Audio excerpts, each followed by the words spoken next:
Hello mga anak! Kumusta kayo? Sana ang lahat ay nasa mabuting kalagayan.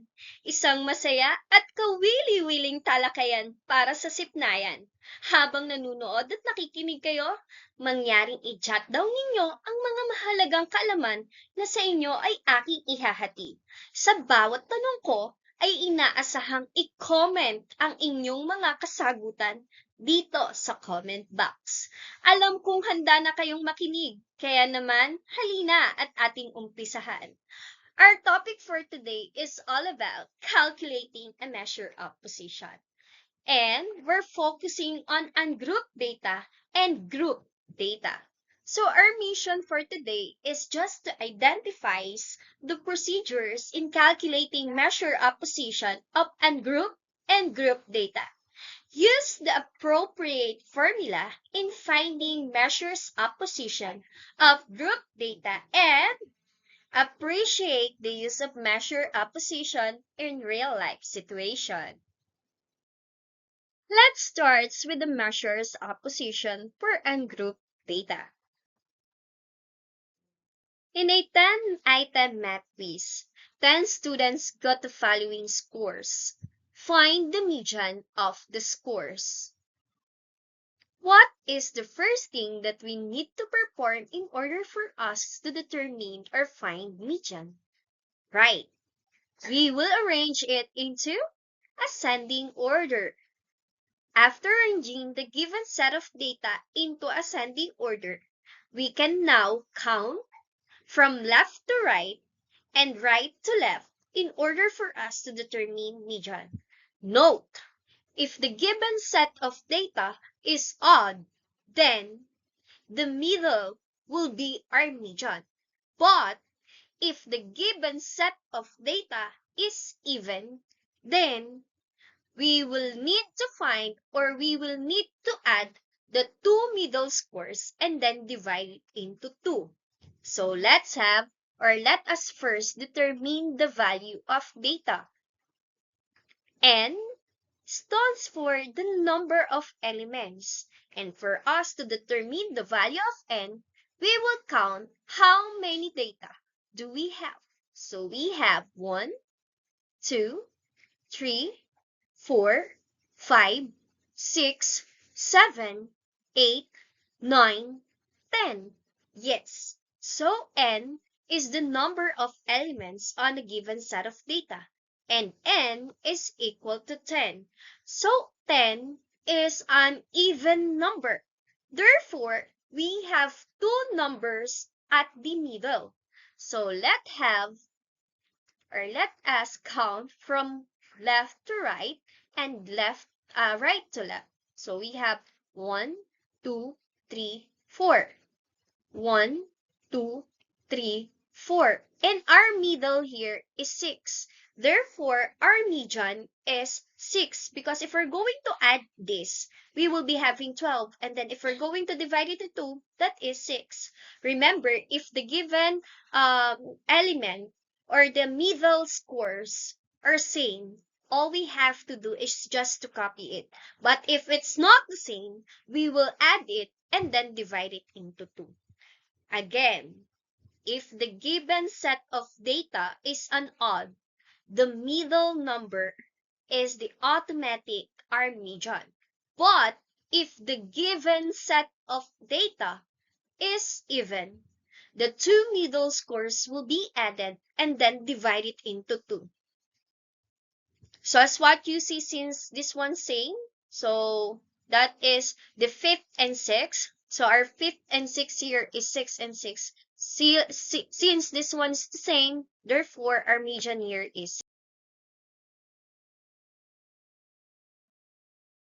quartiles. The score points which divide the distribution into 4 equal parts. First quartile, it denoted by quartile 1. It's denoted by quartile 1. It is also called as the lower quartile. The value where the 25% of the distribution are below it. For second quartile, the value where 50% 75% or half of the distribution are below it. It denoted by quartile 2. And also, this one is known as the median of the distribution. While the third quartile, the value where 75% of the distribution are below of it. It is denoted by quartile 3, and it's also called as the upper quartile. Mendenhall and Sinchich method, a method that can be used in calculating quartiles. This is being developed by William Mendenhall and Terry Sinchich to find the position of the quartile in the given data. Note, if the given data has a resulting or the values for the lower quartile has decimal point, whenever it's less than 0.5, we will round it up. But if it's upper quartile, whenever it's 0.9 or greater than 0.5, we will round it down. So that is the rule in terms of Mendenhall and Sinchich method. So let's start with the first example. We need to find quartile 1, quartile 2, and quartile 3 of the given set of data. Remember that in terms of having the given set of data, we need to arrange it into ascending order. So we will start on number 2. And one thing na maipapayo ko mga anak, if we're going to just list down all the given element of the given set of data, kailangan nating lalagyan ng mark yung list na natin para sa ganun, hindi tayo magkulang or lumabes in terms of listing all the elements of the given set of data. Kasi once na lumabes or magkulang, mag-iiba na yung value natin. So, kailangan lalagyan natin ng marks. So, let's have 3. Yes. So, after that, this will be the resulting values. We have 2, 3, 4, 4, 5, 5, 6, 7, and 8. Let us now evaluate quartile 1 up to quartile 3. So as what you see here, I already substituted the value of 1 here. So in terms of quartile, we have the formula quartile k is equal to k times n plus 1 over 4. I already evaluated here the first quartile. So for us to determine the value of n, again, we need to now determine the number of elements in a given set of data. So we have 1, 2, 3, 4, 5, 6, 7, 8, 9. Therefore, the value of n is equal to 9. And again, in terms of first quartile, okay lang mga anak na wag na tayong maglagay dito ng 1 because any number multiplied to 1 is equal to the number multiplied on 8. Therefore, we will be having 10 over 4 and 10 over 4 will give us 2.5. So, 2.5 mga anak ko, it says on the rule of Mendenhall, if it's lower quartile or quartile 1, we will round it up. So, 2.5 is equal to, yes, that is equal to the third position. And the third position here is 4. Let's have quartile 2. Quartile 2 is the middle or the median of the given set of data. So, again, we will just change the value here. Kanina, ang nakalagay dito is 1. Now, here is 2. So, yun lang naman yung pinapalitan natin mga anak ko dito. So, therefore, we will be having 20 over 4 and the middle is 5. So, we have 1, 2, 3, 4, 5. So, 5 here is our median. Mga anak, kahit gamitin natin yung itinuro ko sa inyo kanina na pagbibilang or if we're pagbibilang mula left to right, 1, 2, 3. So, 1, 2, 3. So, may natitira pa. Yan. So, makikita natin na ang gitna talaga is 5 or the fifth value is 5. Pwede natin din mga anak kung gamitin yung kaninang formula that median is equal to n over 2. So, n over 2 give us 9 divided it into 2. So, 9 divided to 2 give us 4.5. But then again, there is no such value or place here na 4.5. Kaya we will round it up. So, that will be 5. Okay? Ginagawa lang naman natin mga anak ko yung pagbibilang mula left to right and right to left kapag kakaunti yung data. Pero mga anak ko, kung ganyan ang gagawin natin at madami na yung elements ng data natin, mahihirapan na tayong mag-count from left to right. So, it's better mga anak na ang gagawin na natin is n divided into 2. So, let's have the upper quartile. Again, what is the rule for upper quartile? Whenever it has a decimal point, which is the decimal point is greater than 5, we will round it down. So, 3. So, evaluate again. So, we have 30 over 4 and it gave us 7.5. 7.5 give us? Yes, it is quartile 3, which is 7, and the 7th position here is 6. So, yun lang mga anak, tandaan ha, pag lower quartile, we will round it up. Kahit na yan ay less than 0.5. Ang sa upper quartile naman or quartile 3, kapag yan ay greater than 0.5, kahit na yan ay greater than 0.5, we will still round it down. Kaya mapapansin nyo dito sa third quartile, though it's 7.5, we remain on 7th position. Okay? Let's have now the decimals in terms of our example. So, eto mga anak, same lamang din naman for finding quartile. The difference is the denominator in the value of k that we're about to substitute on the formula. But still, the formula is the same.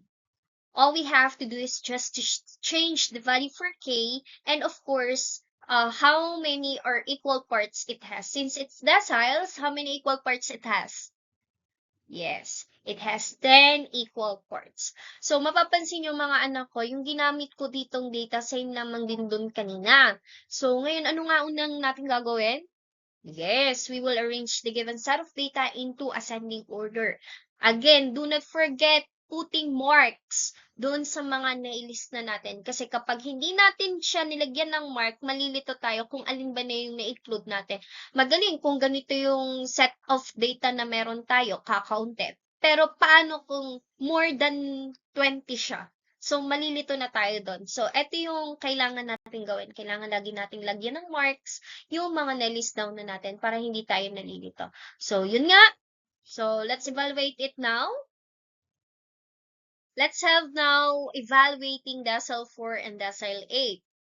So, for us to determine the value of n, all we have to do is just to count the set of elements. So, we have 1, 2, 3, 4, 5, 6, 7, 8, 9. Kaya nga nang sinabi sa inyo, uulitin ko lang or ginamit ko lang din yung data kanina. Kaya yung n pa rin natin dito is 9. Therefore, we will be having 4 times 9 plus 1. We will be having 10. 40 divided by 10 will give us, yes, that is the 4th position. So, we have here the 4th position which is 4. For decile 8, same lang din dito mga anak ko. Kaya pwede na tayo mag-proceed dun sa 8 times 10 will give us 80 divided into 10 will give us the 8th position, and the 8th position here is 7. Percentiles. This is the 99 score points which divide the distribution into 100 equal parts. It can be used to determine the values of 1%, 2%, up to 99% of the distribution. If we have P sub 40 or 40th percentile of the distribution, this means that 40% of the distribution have values less than or equal to 40th percentiles. Finding percentiles like finding quartiles and deciles, except the formula being used in finding its position. Because if we have decile, of course, the denominator is 10. For quartiles, of course, that is for 4 equal parts. And then for percentile, it is 100%. So let's have now the example of percentile. Find the 40th percentile of the given distribution. So as what you see here, the given set of data is same lang din naman dun sa quartiles natin and deciles. So the first thing that we need to do is just to arrange this. So after arranging it into ascending order, we will be having now this kind of arrangement. Mga anak, mapapansin nyo, dito sa paghanap ng percentile, kaparehas lang din siyan almost ng quartile and decimals. Ang nababago lamang is for value of k and of course, how many equal parts it has. Since we have percentile, that's why we have here 100. So, since we use the same data, so we all know that the value of n here, or the number of elements in a given set of data is 9. So if we're going to evaluate it, then we will be having 9 plus 1, and then we have 10 times 40 will give us 400. And then dividing it, we will be having fourth position. And the fourth position is 4. Maoobserbahan, or if we're going to look back on the example on decile, same lang din siya. Kasi nga, decile, every decile is equal to 10. So, if we have decile 4, then magiging parehas lang yung resulting values niyan. Kaya eto mga anak ko, eto yung ibinigay kanina. Kaya mapapansin nyo, parehas lang din yung fourth position niya, which is 4. Remember, quartile 1 is the lowest or the lower quartile. Ang equivalent niya in terms of decile is decile 2.5. Per percentile, we have 25. So, yun ang equivalent niya. Ang tanong mga anak ko, ano kaya ang ka-equivalent or equal part or distribution ng quartile 2? Comment your answer in 10 seconds.